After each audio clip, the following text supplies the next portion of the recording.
computing. So the error here is assumed not to be a simple malfunction, right? But to actually represent or be indicative of some greater capacity or knowledge, or at least the potential for such deviation. So it's a way for critical AI studies to balance the stereotypical view that computer machines are only about control and precision, right? So they're saying instead these studies will argue we must update our critique to reflect the prior time where computers actually seem to learn and change their status. And so, of course, they reflect more generally a post-human perspective on technology, and you know, they picked up systems theory, media ecology, autopoiesis from second-order cybernetics, those kinds of things, to rethink machines from political, epistemological, and even ontological angles. So we might think of this as some kind of error studies. And so these are key arguments I'm trying to make here. And this Pasquinelli, who I just quoted, has a nice way to frame it. He says, he looks at this as a move from the trauma of reason, which would be the Frankfurt School theory, to the reason of trauma. So from the trauma of reason to the reason of trauma, I think it's a pretty nice way to frame it. To focus, you know, this is his way of saying we must focus on the integrated aspects of conceiving and building the intelligent machine. So basically, he's saying there's no opposition between rationality and breakdown. Well, my study, I'm trying to demonstrate that yes, deviation and error are indeed great places to start if you want to study AI critically and historically, but it ends up telling a very different story than Pasquinelli, Bates, and Bunce and others do, because in the history I'm presenting, non-conformist action and abnormal behavior is not liberating, but conversely a path to an utterly scripted view of agents, be they machines or human. So let me develop these points just a little bit. The first one just is what I'm trying to say where Colby's work has actually been really influential. And the second one, so counter to David Bates and others, reading of pioneers in cybernetics and AI, in my study, deviation is not an opportunity to break out of some automaticity to greater autonomy of action and thought. Instead, I argue that science of independent intelligence must be sought in how some project parameters could not be controlled. I'll show you what I mean by that. And third, I will argue that essentially these undertakings were simulations of a human acting like a machine. Okay, so in fact, the design reflected a view of deviation as strict rule following. This performance then was used to train therapists for clinical practice and to demonstrate intelligent behavior in machines. And the fourth point here, I'll try to talk about how AI agents can now be perceived as patients, not only agents, but patients in fact, and this is like the prehistory of that. And again, there's been hardly any work on this Colby guy. He had some fights with the Weissenbaum in the 70s, and that was picked up by Pamela McCorduck in her famous book from '79.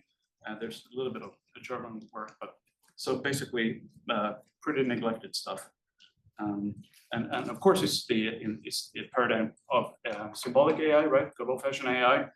We don't care about that anymore, but I think there's still quite a bit to look at here. Okay, so here's the main part now. Colby building his artificial paranoia. It's a term he used. Here's the man. So around 1950s is when I start getting interested in this guy. He works in the city as a psychoanalyst in San Francisco, and starting to doubt this practice that he's doing. Right.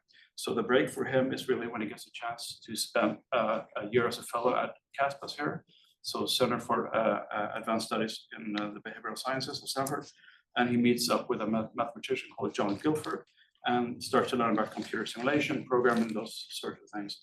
So remember, this is only 4 years. Then he starts at CASPAS. It's only 4 years after the official start of the field of artificial intelligence. And these are really early days.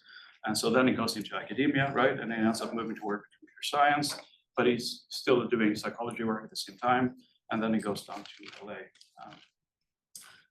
So these are a few of his books.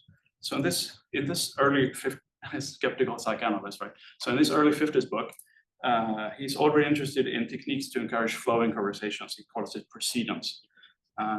So he works with free associations, but he's already thinking about, like, maybe these are just algorithms. He's already doing this thinking. And he also, he already knows some important people. Winograd and Alan Newell.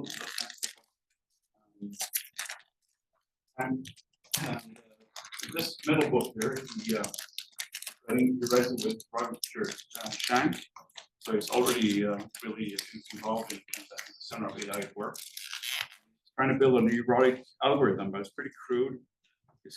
He's doing 114 beliefs. He's doing 275 word dictionary, 50 inferences. So getting testing the ground, if you will. But there's so much work to do. Like, he asks, who's going to do all this work? Who's going to build the databases? Who's going to collect the data? Who's going to enter the data? Who's going to validate the model runs and so on? So it's early 70s, but he's already like seeing the overwhelming work that goes into symbolic AI. So, and to the right here, of course, is the most important book where he presents this Perry model that I'll talk a little bit about. Okay. So this is just to say that he hasn't been a lot of work on Colby, but he's mentioned this really famous article on AI, mapping out the field of like what is this thinking robots and computers in the Life article in 1970. He's up there being talked about with people like Marvin Minsky, Herbert Simon, Nils Nielsen, those kinds of people. And they note that he's trying to build some sort of weird Freudian computer, but they can't really figure out where it is. And this is a really often cited article from 1977 New York Times, and it really pits Weissenbaum's that computer science turned critic at MIT to these other guys in Stanford who are just huge enthusiasts for what all these machines can do. And so this is kind of the conflict there. And Weissenbaum will say about these guys, he calls them artificial intelligentsia, is his term for these Stanford people. And he says they are extremely arrogant, and the work they're doing is wrong in principle, and so on. So it's pretty harsh words there. And then let me see. I'll skip that. Good enough for now.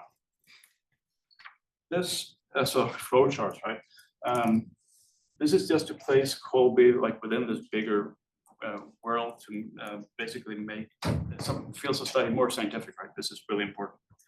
And so cybernetics, of course, is obsessed with becoming a universal science. And so to the left here is Dennis Meadows, who's a co-worker on this famous Limits to Growth report that came out in the early 70s, really influential for environmental studies. And so this is 10 years, he presents this in a Senate hearing 10 years after Rachel Carson's been up there. And this is a completely different way of talking about the environment at that time, using these flow charts. So these are becoming really popular in these sciences. And here's a ecologist Hawley. This is really interesting. So he's trying to figure out how a bird of prey will attack a rodent or something like that. And he'll say things like, it seems that the eagle is really speaking Fortran. So Fortran is a programming language of the time. But maybe the eagle is actually speaking Fortran. Maybe so. It's like, is this a model? Is nature? Which is the real word? Where's the model? And what's the programming language? And what's the behavior of this animal and so on? So this is interesting. Here's Colby, of course, and he's designing this schema of paranoid behavior, and we'll get back to that. So Colby's trying to get away from discourse and narrative. So we can't build a science on these things. But science, he says, may begin with metaphors, right? But should try to end up with algorithms. But of course, his models are always going to carry lots and lots of language in them. And in fact, lots of his ideas about what paranoia is builds on Freud. So he has all this traditional thinking at the core of the model, but then he will build an algorithm around it using this flowchart. And of course, we might think with Bruno Latour that the history of science is really a series of inventions of visualization. So this would be an example of that. And Mary Kubi is another interesting scholar. She's talking about the effect of accuracy. And of course, when these things came out, and they could be, they're not just modern, like good old models, these things can be implemented in code and run, right? So they're executable models and some, of course, they're math. But this is a different kind of modeling, and where we do say that they're inaccurate. They're hard to contest. And he's working in this context. Here's another context, right? So Colby wasn't the only one to try new stuff, should we say, in the 60s. So of course we have the Red Scare, right, with Senator McCarthy, and as Timothy Melly he called it an empire of conspiracy, right, in the 50s. A culture of paranoia in the post-war era, and people in high places talking about brainwashing people, all this conspiracy talk. At the same time, it is actually a bit of conspiracy and what was called closed world thinking in this dynamics between the U.S. and the Soviet Union, and of course in the Bay Area we have and around in the California we have the new communalists, right? They're looking at Zen Buddhism, beat poetry, action painting, psychedelic drugs. We know this whole story, and Colby is right there. So when Colby is still a psychoanalyst in the city, Ken Kesey, who wrote this famous Marco Kukuna's book, ended up being a movie with Nicholson. Right? He starts out a writing program at Stanford, then he goes to try out LSD with this MK Ultra program in Palo Alto at the Veterans Hospital. And Gregory Bateson, Faber's cyberneticist, is working there at the time. Of course, Bateson conceived of psychiatry as a completely cybernetic discipline. And so on, Allen Ginsberg is like grateful dead. So all these environments are very close to each other in a geographic sense. We have Doug Engel Park at SRI in Menlo Park, and Alan Kay is up at Park, Palo Alto Research Center, and so on. So basically, what I'm saying is, paranoid society in the 50s, right? CIA-led LSD experiments, counterculture movement, massive critiques of psychiatry, and the computer as a new instrument. So this is the intellectual landscape around Colby when he starts out at Caspers in '61. Just keep that in mind. So he works at SAIL, the Stanford AI Lab, and this is John Markov has called it a hacker's paradise. They sit up,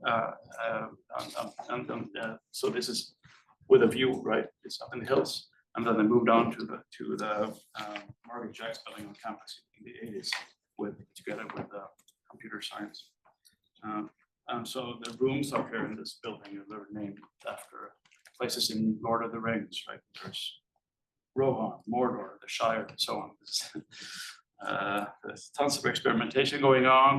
This is a famous cart, so they're trying to make this wagon robot thing to avoid obstacles and so on. They're experimenting with natural language processing and how to build databases of expert systems and so on. It's quite a varied image recognition, those kinds of things. And then there's this thing. Right. So if you're interested in errors and mistakes and like deviance and things like that in the 60s and 70s, there's Foucault, of course. History of Madness, early 60s. Really his dissertation becomes very influential. He goes on to work in a fundamental critique of the human sciences and words about how people are treated in institutions such as hospitals and prisons and so on. His advisor, Kong Yam, is up here, did extensive studies, of course, in the philosophy of errors in organisms before that, and his view is actually pretty close to von Neumann's views on these matters. And another student of Kong Yam is Simon Don, of course, lots of work in the philosophy of machines and errors and evolution. And Foucault, of course, comes to California also. That's a little bit later. So I haven't seen any influence explicitly on Ken Colby's thinking from these guys, but I think it's still indirectly in this environment. All right, so here's, I don't know how well you can see this. This is before he gets into his more famous work, but this is an early program where he's not doing a kind of simulation of paranoia. He's doing a conversation between a young wife and mother and this program. So I don't know if you can see it, but if you look at the responses from the program here, it's basically not responding at all. It's just there's a conversation, but it will just say things that you will see in ELISA, this Weizenbaum bot, for instance. You'll say, in what way? That's interesting. What else? Like it's not responding really. It's just prompt, keeps prompting the same things. This is 3 years later, so now he's always trying to figure out like how can we get away from this thing where it's not really responding, it's just doing some boring stuff. Well, we're gonna have to figure out how these kinds of dialogues actually work, if they're gonna make sense. We're gonna have the parent like this child, what's like, how do we put that in programming language? And so he goes on to build this huge programs with actions and with belief systems and so on. And so here's Perry. This is his famous artificial paranoia program. Perry, of course, is short for paranoid. Emil Kraepelin, he's experimental psychiatrist in Munich in the 30s. He claimed that psychosis can be mimicked. If we can mimic psychosis, we can better understand it. So he spoke of mescaline experiments in his lab at that time as a form of artificial psychosis. And in a way, we can see that Colby continues this tradition, only he's not administering drugs, right? He's trying to have this program turn psychotic instead. So as for comparison, Weizenbaum's program had 50 patterns, and Perry has 20,000, so it's quite a difference. So simplified, here's Colby's theory of paranoia, right? Which he holds is embodied in this model.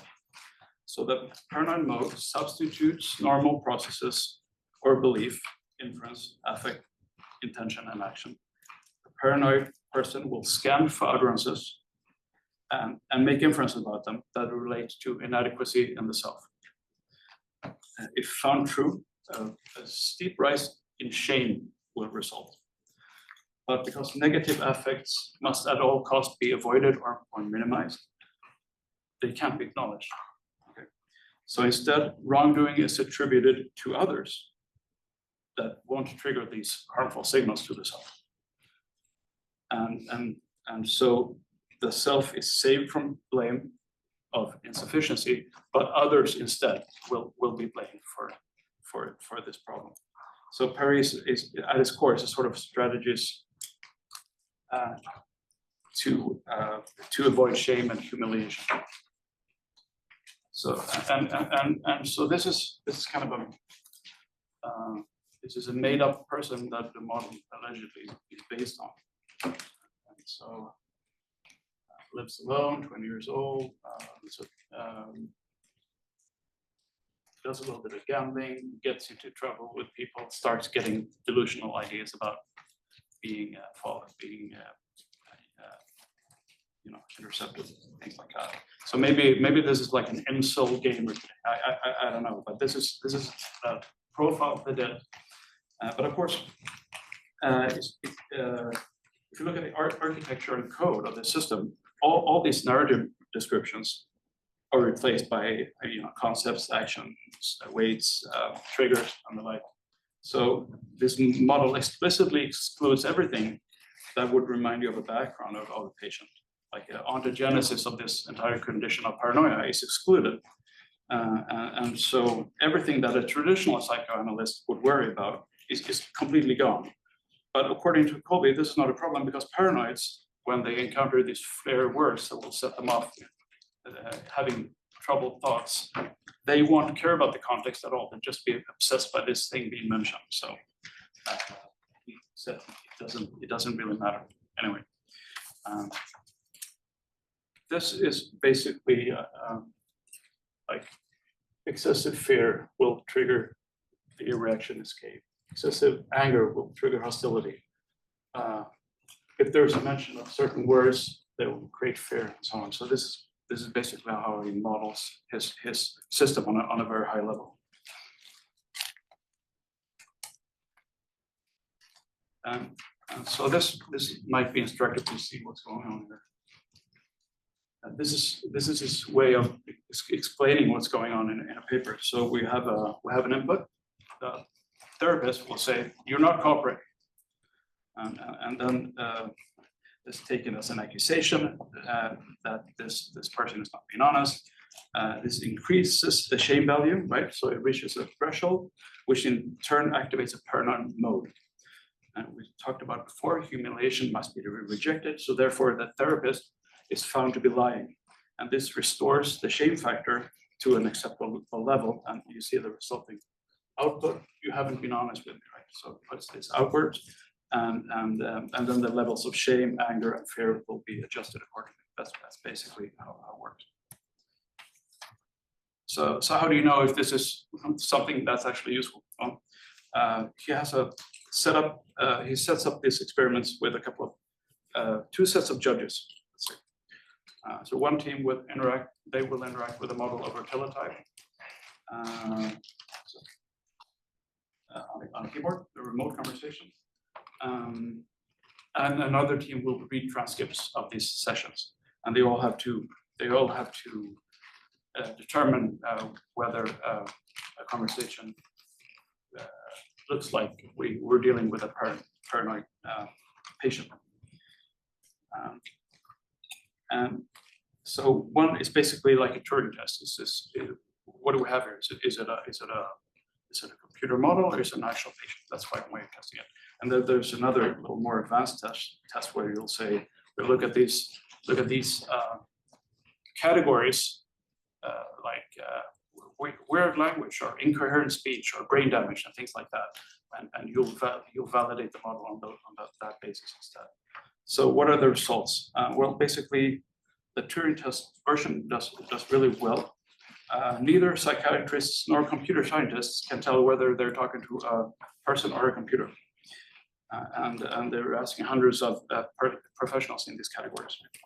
And in the other test, it's a little more strict. He'll just say that it's better than random. He has a random parry that's just going to shoot out stuff. Doesn't matter what you put into it, it's going to just give you any answer in the database.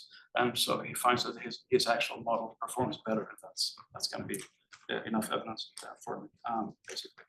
So that sounds pretty impressive. But if you read the transcripts, right, these are some comments from the judges here. It seems to me, at least, they're pretty quick to raise the paranoid flag. I mean, it looks, I don't know. I'm not, my job is not to judge this really, but I can't help to think that really, I mean, I'm upset. Okay, well, that looks like paranoia, or it's been in hospital a week, so that's probably, it's a little awkward. Anyway, but this from his papers. So if we look at some modeling assumptions, I think this is really interesting, right?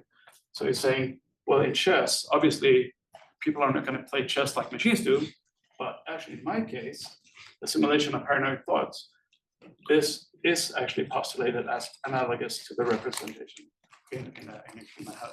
That's a pretty strong statement, I think. So it's pretty confident, right? And he's getting more and more bullish as he goes. So this is 15 years into his work. And so he'll say, of course, we don't know how the brain works. You still hear this quite a bit today. Like, we don't know how the brain works, and so maybe it works like this. And his claims are always very functionalist. So he'll say that he shares that with cognitive scientists, right? Doesn't matter what the underlying structure is, just it needs to be functionally equivalent, and then we're all good. He says we're not comparing the structure of neurons with the structure of transistors. We're comparing the organization of symbol processing procedures in an algorithm with symbol processing procedures in the mind-brain. He uses this term mind-brain, which is, you can write a paper on that alone, but that's a pretty interesting term. But my reading is it's not about the brain, it's only about the mind, but let's not worry about that first, so for now.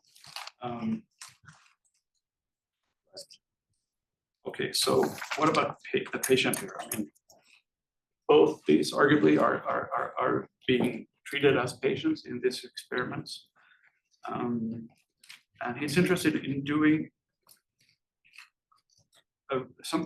achieving some kind of reprogramming.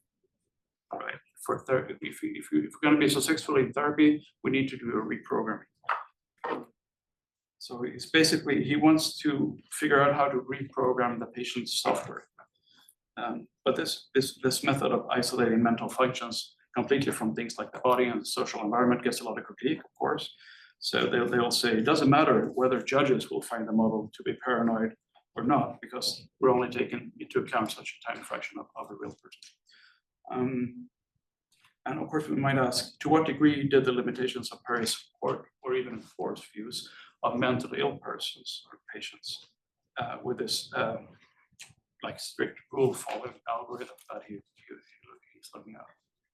But there's also a view of the doctor. So here's from one of his papers. It says, a human therapist can be viewed as an information processor and decision maker with a set of decision rules and so on. So already in the mid-60s, he looks at his own work.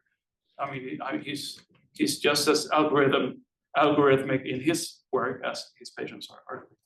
And so here he's later on he'll try to build in these things in the model too, so the patient can actually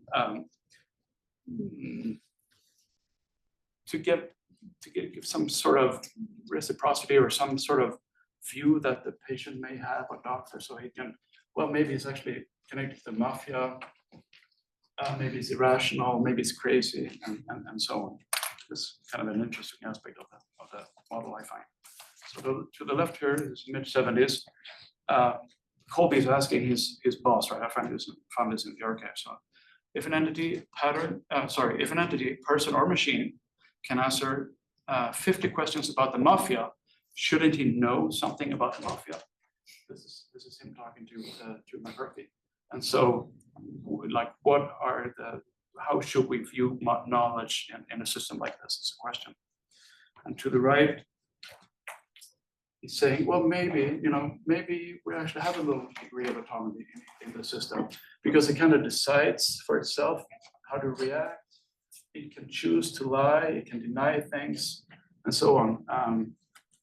So he's open to the model, to the paranoid computer, if you will, actually doing things on its own in some sort of way. So what's he talking about? He's talking about a deranged computer, or I mean, no. I mean, he says our model obviously doesn't feel shame.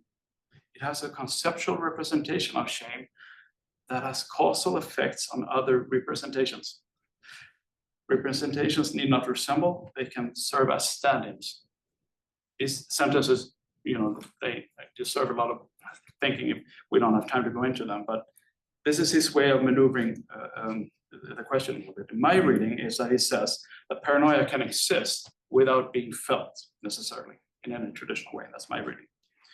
And so clearly on a functional level, he sees equivalence between algorithms executed by machines, patients, doctors. So I think from the view of his project, it matters little if anger and fear are actual emotions, right? As long as they can trigger things, and they can be in the service of achieving certain thresholds and so on.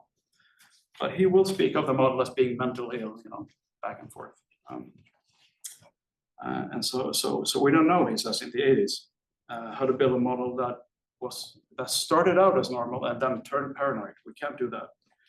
But maybe we can learn something along the way with these interviews. Manfred Koken, he's a mental health researcher at Ann Arbor, and gives interesting critique in the early 80s. He says, what's missing is, well, it's essential to substantiate Colby's claims that he has created a patient. But to do that, the model needs to be able to generate and modify its own beliefs. That's what he says. So he's talking about learning, right? So in Colby's parlance, that would be to reprogram itself. It's not able to do that, but maybe a little bit of autonomy. So this is 1981 now, and his statements are quite more bullish than they were 20 years earlier. I think something changes in his view of the model as he works with it. So okay, so this is interesting to me. I think the critique expressed in the quote here touches on something really interesting, because he says, well, wouldn't real artificial paranoia, so to speak, have to originate in the machine as a result of some internal deviance instead of being put there, as it were? So I guess this Pinkava wouldn't agree with what Colby says here. Like, well, maybe it has a little degree of freedom and autonomy and so on. Talking about something else. So we talked about, recall the importance of errors that Pasquinelli debates and Bunce talked about. I talked about initially. Errors that indicate autonomy, independence, true intelligence. So to become something else, to change your behavior, to oppose order. Okay, so Colby says that psychiatry deals with a lapse from the unexpected, a contravention from the human order. But one of my takeaways from Colby's work is that while he in fact starts out with the abnormality or deviancy that these other authors talk about, with Perry, the irregularities turn out to be quite scripted. They're quite scripted in the end. So if anything, the paranoid AI is the most rigid and rule-following actor you can imagine, right? As we saw. Even if its responses are linguistically out of whack, it follows this strict algorithm. Right? And so going through all of Colby's material, I still found some pieces of evidence, perhaps, of some kind of let's say, opposition to rigidity and automaticity that these other Bates and Bunce and Pasquinelli are looking at. So at the end of his 1975 book, he says, maybe the model has excess content. He calls it excess content that shows property of a paranoid mode, not hitherto observed clinically. So maybe this machine actually can come up with paranoid conditions that we didn't put there and that we haven't seen with real patients, but there will be something else. Maybe that will happen because of the sheer complexity of the model. That would be one way, right? That the model could possibly deviate in this manner. But another one is this is really interesting also. So he actually has real paranoid patients from a ward that will participate in these interactions with the judges. When you read his papers carefully, it comes back to the problem that sometimes these patients won't cooperate. They will refuse to participate in the experiment, right? And so I can't help to think that this qualifies as a demonstration of a very normal and sane reaction, although it's deviant in under the circumstances of the experiment, obviously, right? So in a sense, when the assumption of deviant behavior is that it's strictly automatic, then this out of ordinary non-compliance will look surprisingly normal. And this is just to give a glimpse of this Weizenbaum-Colby controversy. So Weizenbaum, of course, is famous for doing this ELISA bot, and this is basically him saying, well, here's a typewriter that doesn't do anything, and it's a perfect simulation of an autistic person because they also don't do anything. And I have this, and this is supported by all these doctors and so on. So he's making a mockery out of Colby's experiments to say that they don't prove anything. And Weissenberg, of course, is a huge authority on making these kinds of systems. And they collaborated early on, Colby and Weissenberg did. And then they have to split, because one of them will say, this is just weird that people will think there's something in this machine. And Colby will say, no, actually, wait a minute, this is really interesting. Let's try to do some work. Okay, so here's a trade journal saying, this is 1983, saying we have expert systems now that will help people in the medical experts, and we're becoming too dependent on them. This is a huge problem. This relates to some debates we're having right now. Mycin and Dendro, two expert systems, were built in the lab where Colby worked, but they are very different systems. And then towards the end of the 80s, Colby retires, and he goes into industry with his son Peter to do the firm Melody Artificial Intelligence work. And their product is a conversational companion for depressed patients. Right? And around the same time, they will also build other programs, he and his son will, and they will compete in these international Turing tests, and they do really well. And so they get second prize for the bad marriage bot, is what it's called, bad marriage bot. And so basically, I'm just trying to say that Colby has these double ambitions, right? On the one hand, he wants to develop programs that can serve as therapeutic agents, right, for real patients. And on the other hand, he also wants to create sophisticated artificial intelligence using this same lines of thinking. And he's the only person that I know that's been kind of in between these discussions of the importance of errors in AI. And even in 2010s, some people will say, no, we're actually, Colby, we couldn't do much when he was working, but some of his ideas are still pretty useful. So you can see it in the existing literature and psychology. And this brain damage thing is just to say that Hinton, of course, got the Nobel Prize in AI right now. Oh, actually, it wasn't AI, right? It's physics, but hey, it's AI. So it's, and he, of course, also is interested in like brain damage and errors and things like that. Okay, so I wanted to say something about AI psychology. Is there a little bit of time for that? Yeah. Okay. So this is just to say that paranoia is back, right? NSA, Snowden, all these things. 2010s. Sung Hong observes in his great book, Technologies of Speculation, that this paranoid society from the 50s is actually back. It's an epistemological paranoia, but nonetheless, surveillance and conspiracies. And so the question of the normal returns in this way. Colby, of course, claimed that societal paranoia would remain a mystery. He didn't say anything about it. Couldn't understand what it was. Colby often returned to the benefits of computers over people because you know how they work. You can actually see how they work. An obvious application for Perry was to train students in psychiatry and clinical psychology. But already in the 60s, he says, no, this could be a great tool, but if he gets to know a lot of things about the patient, and he also has these really strong persuasive powers, well, maybe that could potentially be a really dangerous thing. So AI psychology now is something that people actually, so today, this is a thing, this is a term, this is what people are doing. So I recognize two different ways of AI psychology right now.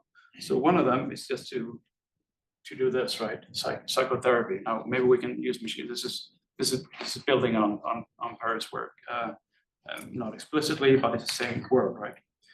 It might sound well for some, but of course we're seeing some trouble already in that area. So that's why we have to figure out if they're safe. The other one would be surprising, I think, to Colby, because here's, of course, a different paradigm, connectionism and deep learning. He didn't believe in that at all. But here, AI psychology means the application of psychological insights to probe a machine as a learning system. Typically a large language model, right, to better understand it. This may sound a little bit confusing, but it's getting a lot of attention now. And so this kind of AI psychology it's a kind of sophisticated systematic prompt engineering, if you will, of systems, right? You have to do this to figure out what it knows. Is it hiding information? What are the real priorities? Are there some deceptive tricks in there? Is it concealing some secret plans? What about erased data? Can that, we thought it was erased, but then it suddenly resurfaces. What does that mean? Will it tell the truth sometimes, and sometimes it won't? Does it have plans and intentions that it's not giving away? And so on and so forth. So this is very much in the world of paranoid machines. So we're actually using knowledge from psychology where the machine is literally acting as a patient, not only as a system of knowledge, but actually lots more. So, and of course, also we have, you know, in a lab like Anthropic, they have a person now who is worrying about AI welfare. That's actually the well-being of software. So people have this job title now. And so the paranoid AI that Colby started to develop, that's 60 years ago now. It looks really crude to our eyes, but conceptually these problems are very, very much still with us. This is my last slide. Using these reminders about the importance of errors, I just want to say that when deviation started taken as a starting point, it wasn't really obvious what errancy meant anymore, right? So non-conformist behavior in Perry would, on some level, imply convention. But from a machine standpoint, it might require a more fundamental break with a program routine. Right? So Colby imagined it, as we talked about, as maybe there's a potential in the sheer complexity of things. And another point, I guess, concerns the view of subject code. So even if semantic content in the model looked erratic, its logic seems to have reinforced a very scripted view of mental illness, essentially the opposite to a break toward initiative and autonomy, right?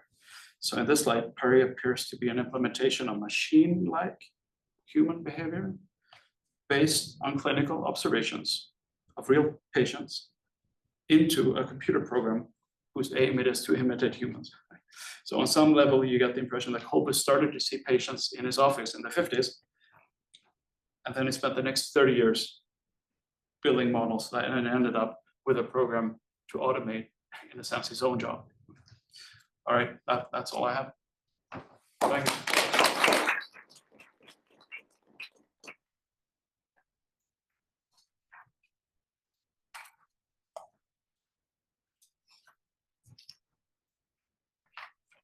Questions? Anything? Yeah, I thought this is very interesting. I'm a computer scientist. I'm a PhD in computer science. I actually have a paper about why I think language models shouldn't be used as therapists. I'll send it to you. But I guess I'm curious what takeaways you would bring towards that work that you had as the third part of your talk. To me, it seems, okay, maybe the models, if I'm an AI booster, I might say, so what if the systems we're making aren't properly paranoid, that they aren't breaking the code of the program that they are working with? They suffice to model the kinds of behavior in humans which we purport to want. Why isn't that good enough for our purposes? How would you respond to that kind of viewpoint? Could you rephrase it? What? Sorry. So you're making this position, if I understand correctly, that sort of the Perry bot isn't properly paranoid, or you're at least expressing that because it's obeying its logic, its internal logic properly.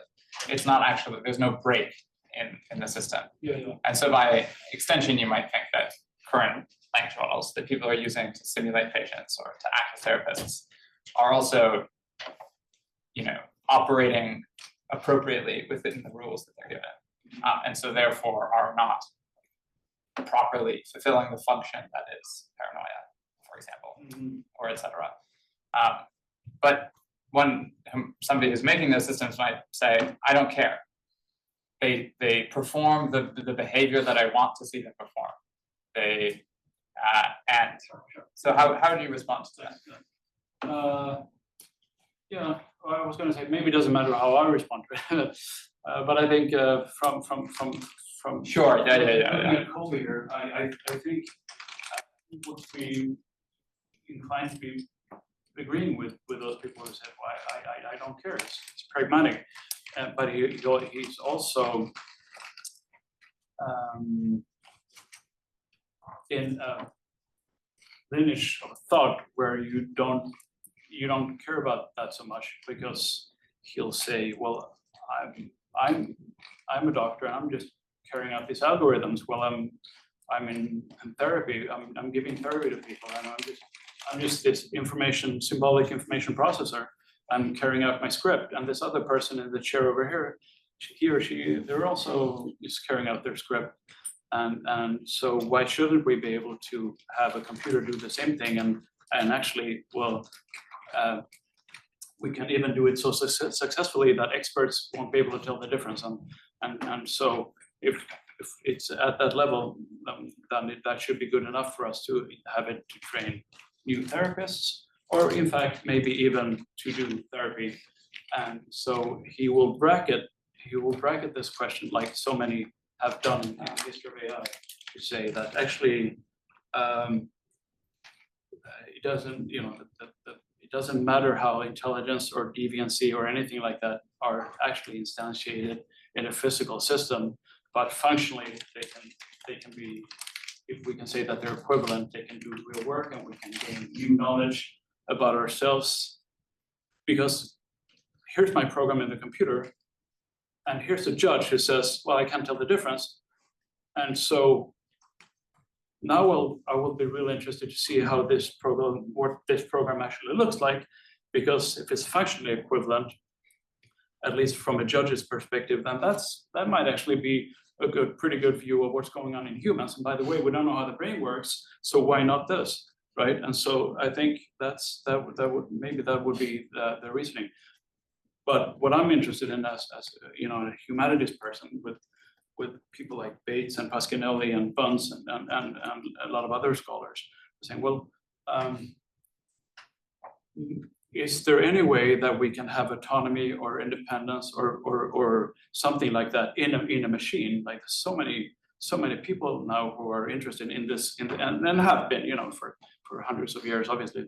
But maybe because if people are automatic to a large degree, but not completely, right?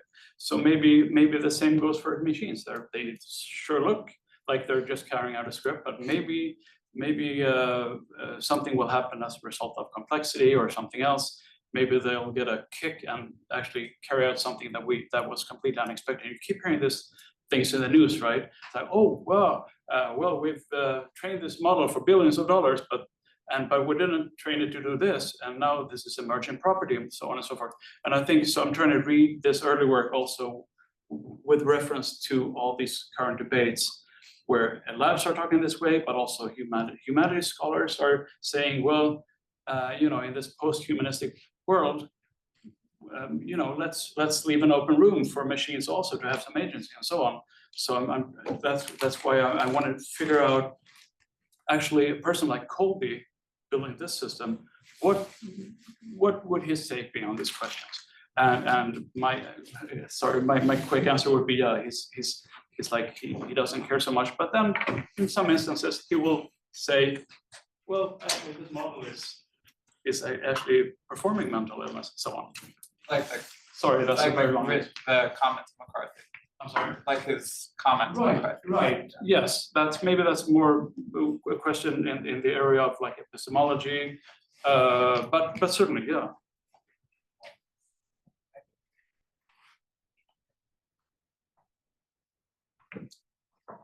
I don't know who's first. Okay, I guess it's kind of a follow-up. I'm still kind of not clear on.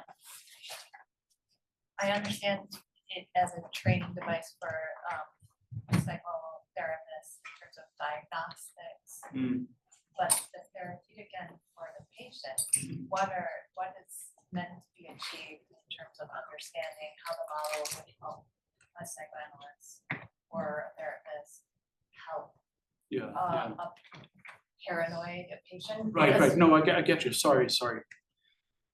Oh, this is work in progress, and I couldn't develop all these points sufficiently. The Perry model that I was displaying here is that could only be used as a training device for new therapists to say, before you meet a real person, check this out, because you got to be better prepared, and this is pretty similar, we think, or judges will say. So let's have a run with a machine, and we can use this as a training device. These other later models that he built to be used in therapy, they're different. So they will be more similar to something that you might see today. Like, here's a fine-tuned machine learning system that will help people with certain issues, and it's going to be validated by experts, and it's going to help. So those are different systems. They work different. So I guess. Does that answer? Yeah, that answers. But I guess my follow-up would be is like, where would he situate himself on a spectrum of paranoia that his interest in it is kind of a thought, like a different form of thought disorder, versus like it's a pathologizing it and needing to like cure it in a way. And I'm thinking of that in terms of the mind brain, his use of mind brain. Is it a condition, or is it like a pathology in this? It's a pathology. He's pretty hopeful that we can. He will say things like, well, clearly traditional psychoanalysis hasn't done anything for patients. This is his view, for 30 years. So we should really try some new things out. And this may not be perfect, but my argument, he'll say, will be that patients are actually his clinical experience with real patients is that they will behave according to this algorithm pretty closely.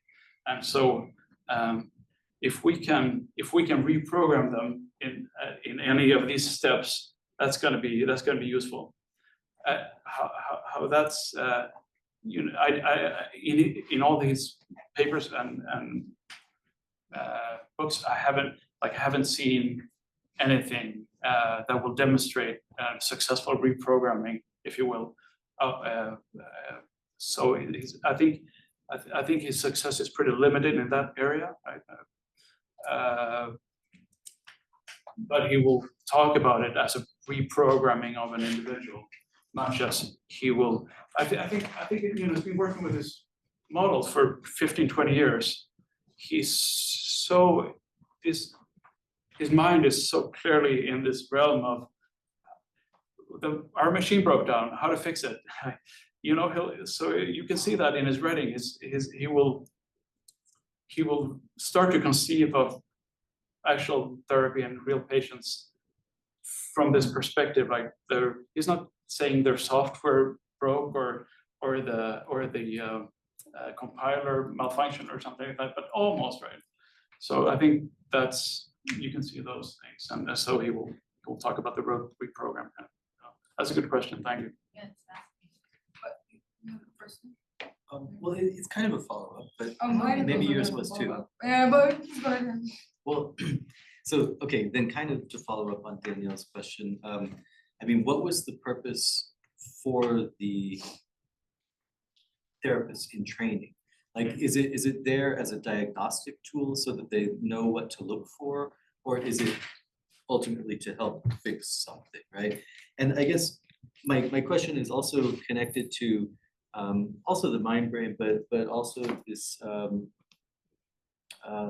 kind of middle period that you've pointed out, where he becomes interested in this idea of some kind of limited autonomy or whatnot, right? It seems like he would have to posit something like that if he really hoped to have a program that would help you to learn to conduct therapy and not just to diagnose, right, or pathologize, right?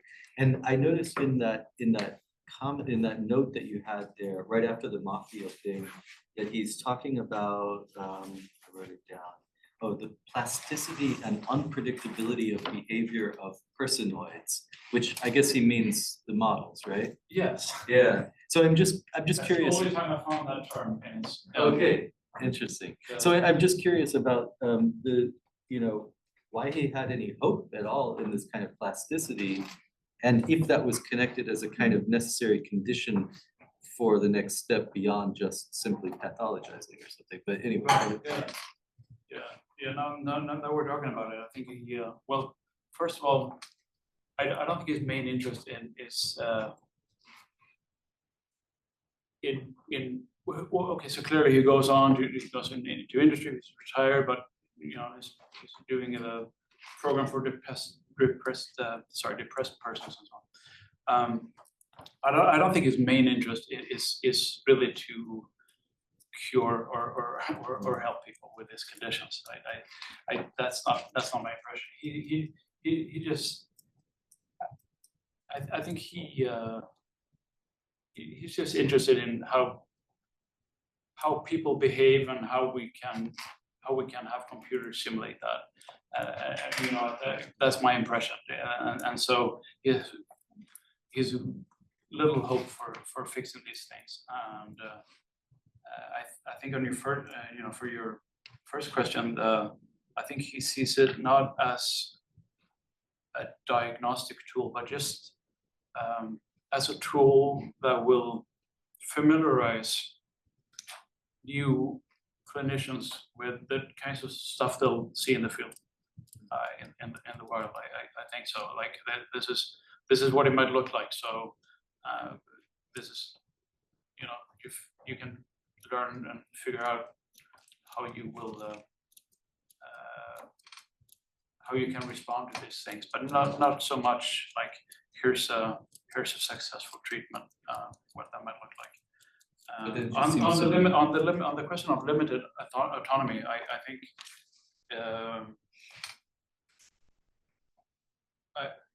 I think that's really tricky, because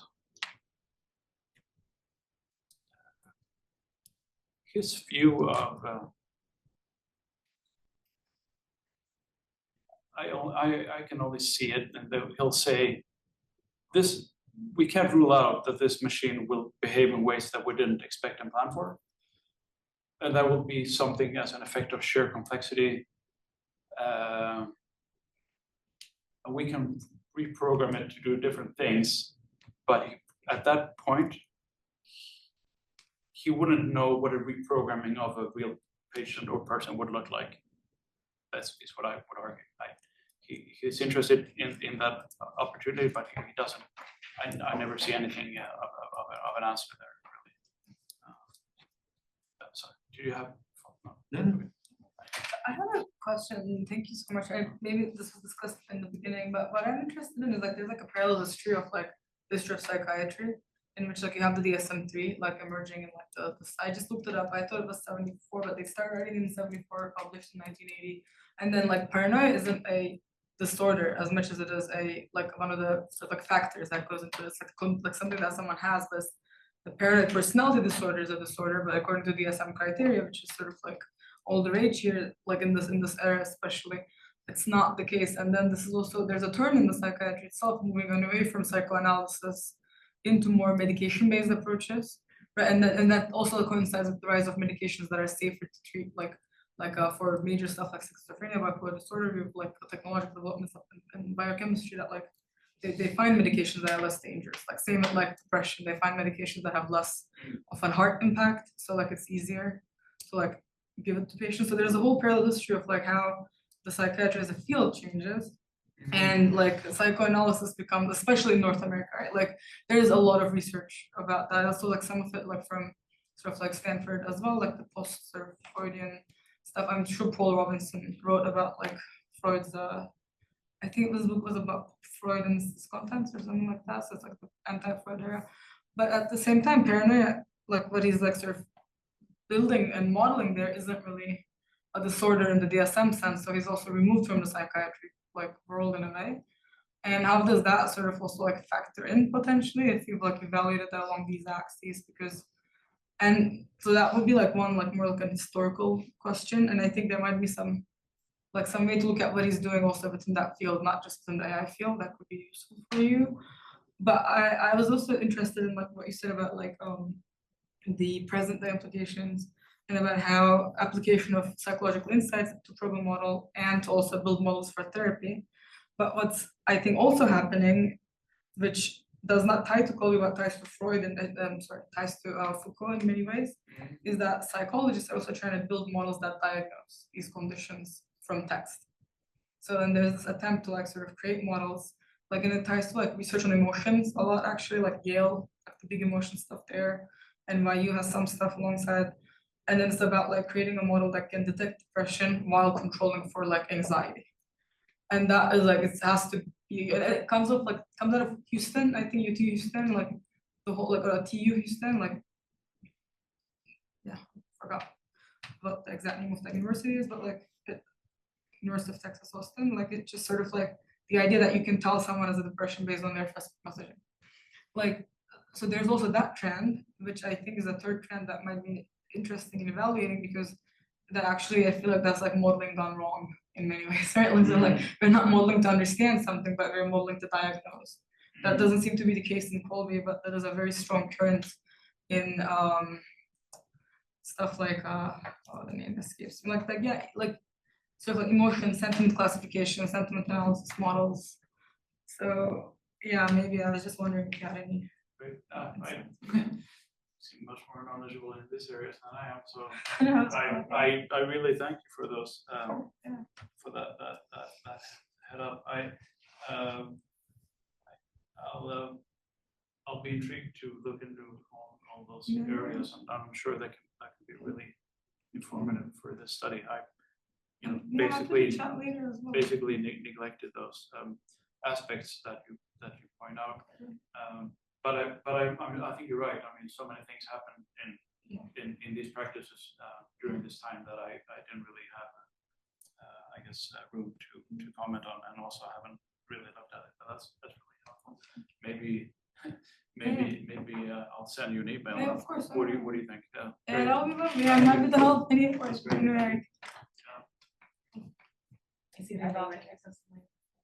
No, but mine is just I really appreciate also how you gave us this long history now that the debate is so present is so too often, and exactly Merve's finding amazing long history of AI things as well. But and just to, this is a bit maybe too simple, but I wonder, another one thing that's going along with the debate right now is also that even people who we're all becoming very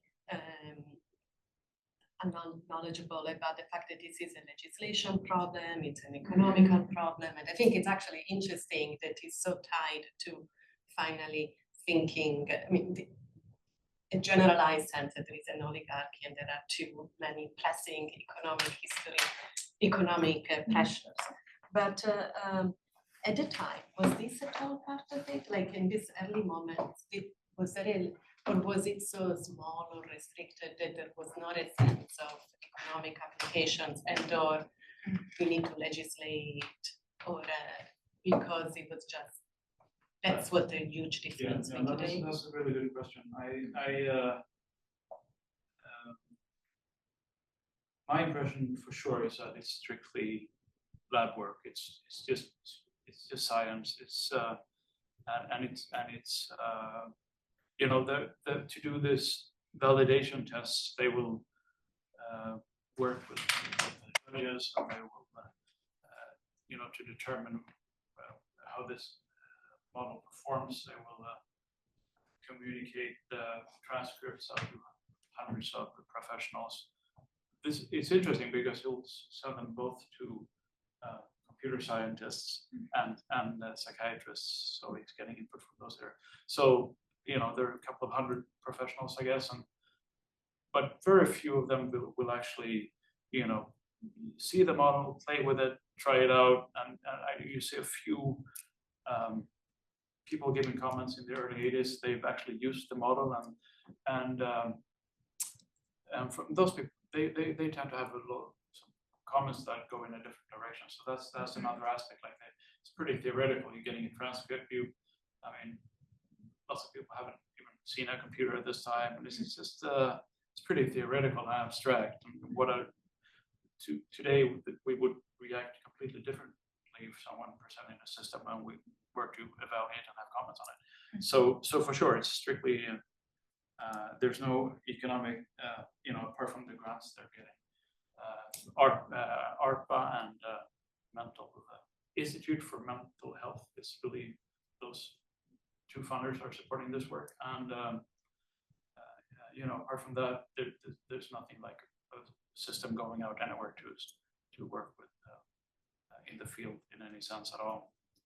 Is my impression. Until not, at least not in this work. I mean, actually very little, I think, until the mid-90s. So that's pretty, not really.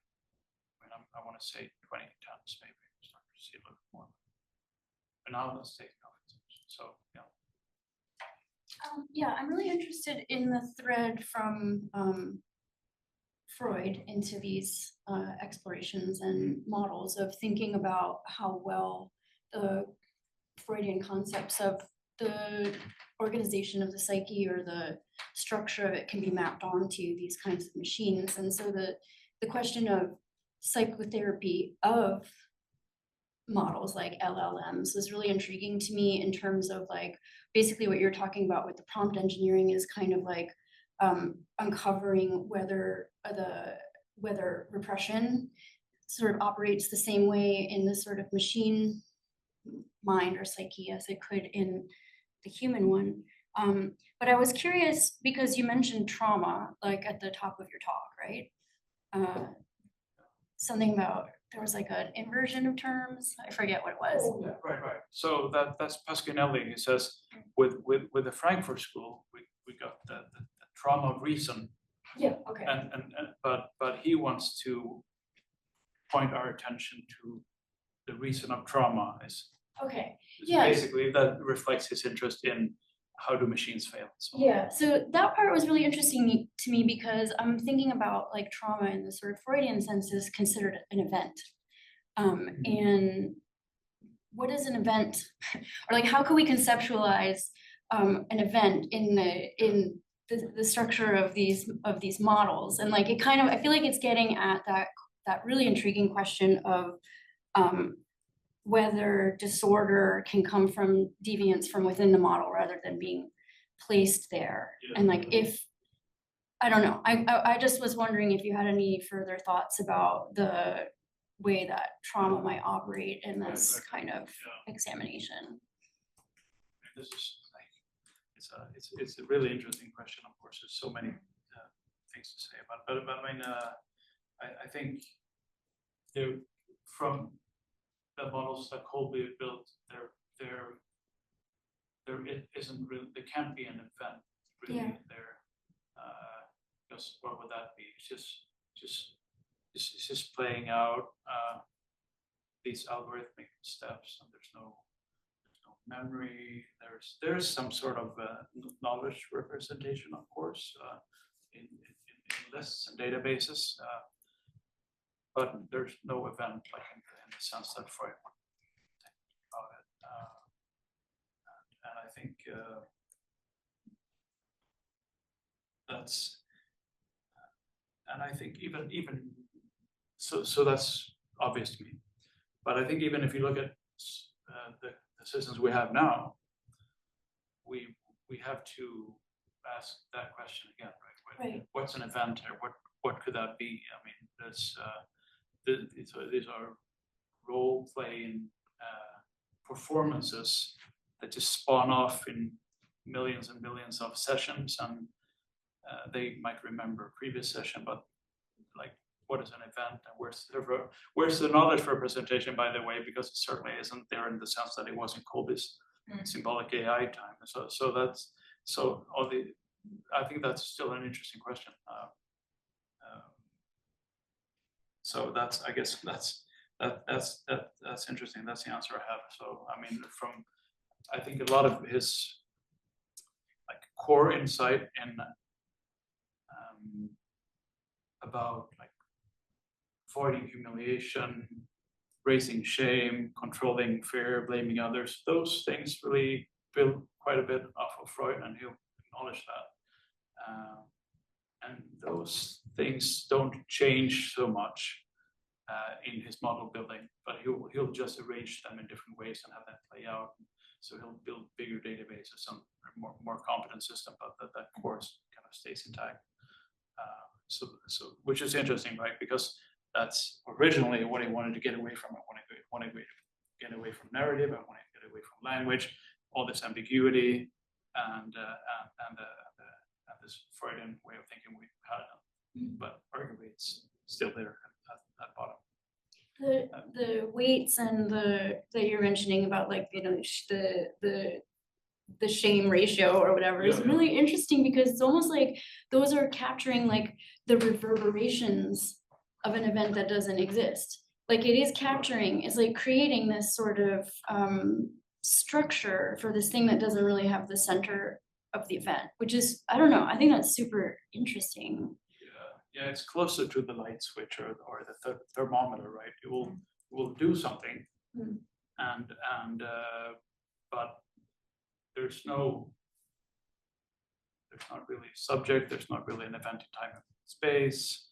There's obviously no historical or social environment. There's no body. All these things, right? So, but it will trigger, and once a system like that gets really big, it's kind of hard to say exactly what's going to happen, right? So that's also what he gets at a little bit.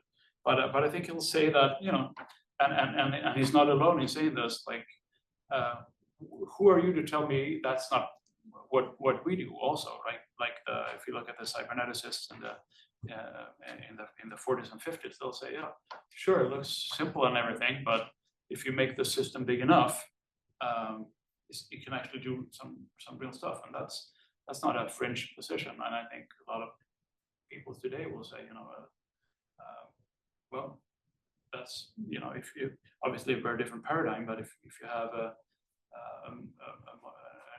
neural net that's going to train on billions of pieces of data, and it will things are going to happen there that we can't really predict. Yeah, I guess.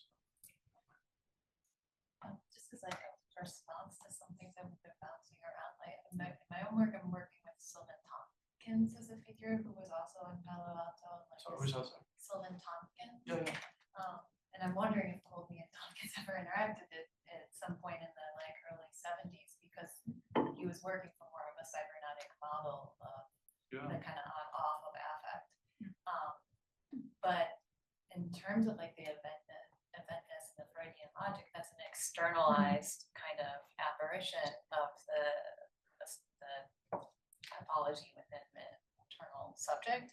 And I'm thinking a lot about like the Perry model, and what came later is he's thinking about the apparition of paranoia, and in terms of like the lineage of the biomedical Western tradition of DSM, that's so encased in a certain subject idea of like a universal subject, where at the same time, you know, anthropologists are discovering in the 70s and 80s that what is Western understandings of schizophrenia have many different apparitions throughout you know, the globe. So it's so interesting that he's focused on this kind of like one way of reading what paranoia might look like, and I guess that just like aligns a lot with the kind of idea of AI is also really certain kind of logic already.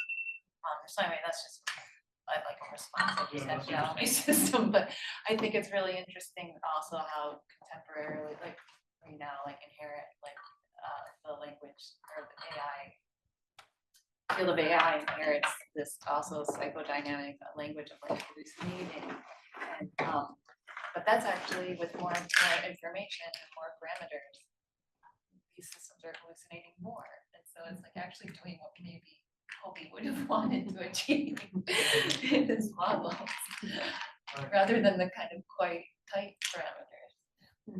Yeah, that's a good point. Anyway, I didn't see any interaction with this person, but okay. you know, I'm not done looking at these things anyway. So that's a good name to keep in mind. Maybe I'll send an email again. Give me some basics on